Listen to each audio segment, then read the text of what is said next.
Hello everyone, I welcome to all of of you on mathematics inquiry. So जो basically आज का हमारा topic है वो है Simpson's one third rule. So ये जो रूल है ये आपके चैप्टर होता है न्यूमेरिकल इंटीग्रेशन, वहां से लिया गया है। इस टॉपिक के आने के एग्जाम में चांसेस होते हैं बेसिकली, क्योंकि या तो आपसे ये शॉर्ट आंसर टाइप क्वेश्चंस में आपसे पूछा जाता है कि write Simpson's one third rule, और अगर ये रूल नहीं पूछते हैं तो बेसिकली क्वेश्चन तो मस्ट है, आपके एग्जाम में देखने को मिलता है। जो क्वेश्चन होता है वो बहुत इजी होता है। इस वीडियो में जो भी यहाँ पे डिस्कस होगा इसकी आपको क्लियर पिक्चर चाहिए तो आप टेलीग्राम चैनल ज्वाइन कर सकते हैं, मैथमेटिक्स इंक्वायरी। और if you want to ask me anything then you can message me on Twitter. Basically I am not on Instagram, sorry for that. So video start करते हैं। So यहाँ पे rule है हमारा Simpson's one third rule. Basically इस rule को prove करने के लिए आपको जनरल क्वाड्रेचर फॉर्मूले की जरूरत पड़ेगी, और इसकी भी प्रूविंग दे रखी है बुक में। अगर आप बुक देखेंगे तो आप ये जनरल क्वाड्रेचर फॉर्मूला एक बार बहुत अच्छे से इसको लर्न कर लीजिए। सो यहाँ पे हम क्या लिखते हैं, सबसे पहले put n is equal to 2। क्योंकि 2 हम इसलिए लेते हैं क्योंकि 1 जब हम ट्रेपेजॉइडल को प्रूव करते हैं उसमें लेते हैं, 2 यहाँ लेते हैं, 3 8 में 3 टर्म्स लेते हैं, और ऐसे ही चलता है यहाँ पे।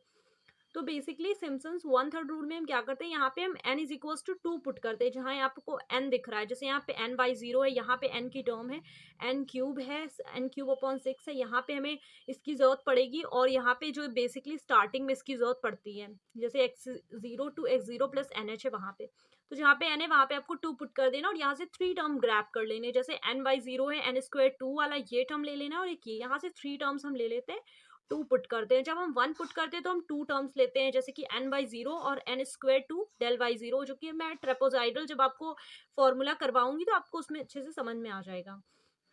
जैसे ही n is equal to 2 put कर देते हैं, जहां पे भी n पुट कर देंगे तो हमें ये वाली लाइन मिल जाएगी।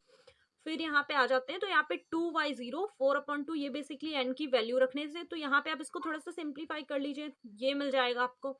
जो यहाँ पे एक चीज समझने वाली होती है वो ये होती है कि ये डेल स्क्वायर y0 बहुत सा थोड़ा सा कंफ्यूजन होता है बहुत से बच्चों को, ये कैसे सॉल्व करते हैं। सो इसका मैं बेसिकली आपको थोड़ा सा एक्सप्लेन कर देती हूँ। जैसे कि जब आप सॉल्व करते हैं तो यहाँ पे एक टर्म आती है, ये होता है यहाँ पे ऐसे करके, ये डेल y0 जब हम सॉल्व करते हैं तो क्या होता है, y1 मतलब 0 प्लस 1 माइनस फंक्शन होता है। सिंपली वो फॉरवर्ड ऑपरेटर आपका होता है del f x is equal to del f x plus वो f x plus h minus f x, वही वाला फॉर्मूला होता है। तो ये तो आपका हो गया 1 टाइम्स। तो जब यहाँ पे डेल स्क्वायर हो जाता है, जैसे अब मैं इसका स्क्वायर कर दे रही हूँ डेल स्क्वायर वाई, तो यहाँ पे क्या करना होता है आपको, जो आपने डेल एक बार और लगाना पड़ता है, और यहाँ पे जो डेल वाई 0 होता है ऐसे लिख देना होता है। तो डेल वाई 0 को तो आपने अभी निकाला है y1 माइनस y0, फिर से यहाँ पे लिख करके इसमें फिर फॉरवर्ड ऑपरेटर का फॉर्मूला लगाना होता है। तो यहाँ पे मैं आपको बताती हूँ, जैसे यहाँ पे लिखना है डेल स्क्वायर y0, तो यहाँ पे इसमें क्या होता है, x मतलब x प्लस एच होता है, तो 1 में एक और 1 ऐड हो जाएगा, तो यहाँ पे हो जाएगा y2, और इसमें 1 ऐड होगा तो जाएगा माइनस y1 हो जाएगा।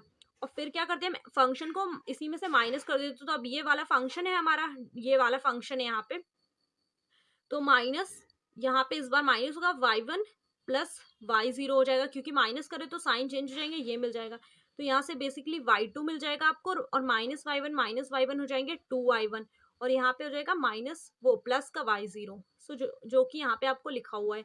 फिर यहाँ से इसमें से कुछ थोड़ा बहुत टर्म जो होते हैं वो माइनस हो जाते हैं, तो यहाँ पे इनको हटा देना है, और फिर इसको थोड़ा सा सिंप्लीफाई कर लेंगे तो आपको ये मिल जाएगा, ठीक है।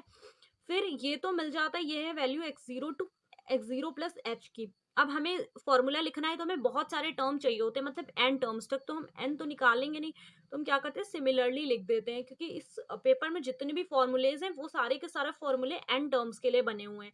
सो हम n टर्म्स के जब भी फॉर्मूले लिखते हैं तो हम एक लिख लेते हैं और उसकी जैसे ही सिमिलरली करके बाकी के लिख देते हैं। सिमिलरली में जब हम यहाँ पे आते हैं तो यहाँ पे क्या होता है, फिर हमें 2 टर्म्स पे हमने चूज किया था n इज इक्वल्स टू 2, तो हमें 2 के ही डिफरेंस पे लेना है। तो अब क्या हो जाएगा, x0 प्लस 2h यहाँ पे हो जाएगा, फिर to x0 plus 4h, next क्या हो जाएगा x0 plus 4h to x0 plus 6h। 2 के डिफरेंस पे हमें लेते चले जाना। जैसे कि यहाँ पे 2 का डिफरेंस ले लिया, ठीक है।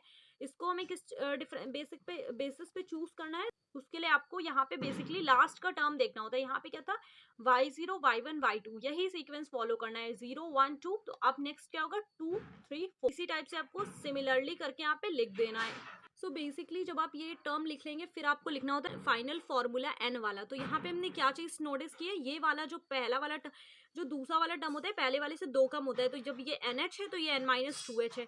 इसी टाइप से यहाँ पे क्या हो जाएगा, मतलब इवन नंबर चला है तो n माइनस 2 हो जाएगा, ये ऑड नंबर था तो 4n-1 हो जाएगा, और ये हमेशा n चल रहा था जो कि हमने स्टार्टिंग से n लिया था, तो ये वो हो जाएगा। सिंपली सबको ऐड कर देना है on adding by using third property of definite integral. और इसको लिखने का सीक्वेंस देख लीजिएगा, y0 yn को एक ब्रैकेट में लिखते हैं, 4 वाले टर्म में क्या चल रहा था, ऑड नंबर्स चले थे, तो वहां पर हम क्या करते हैं, y1 y3 y5 yn-1 लेते हैं, ऊपर से आप देख लीजिएगा। और इसमें बेसिकली जो इवन वाले चले थे वो सब में 2 टर्म्स आएंगे, क्योंकि हर डिजिट में एक एक इवन था, तो यहाँ से ये हो जाएगा। So this is known as Simpson's 1/3 rule. So तब तक के लिए आप इस फॉर्मूले को अच्छे से पढ़ लीजिए, रिवाइज कर लीजिए, और टिल देन टेक केयर।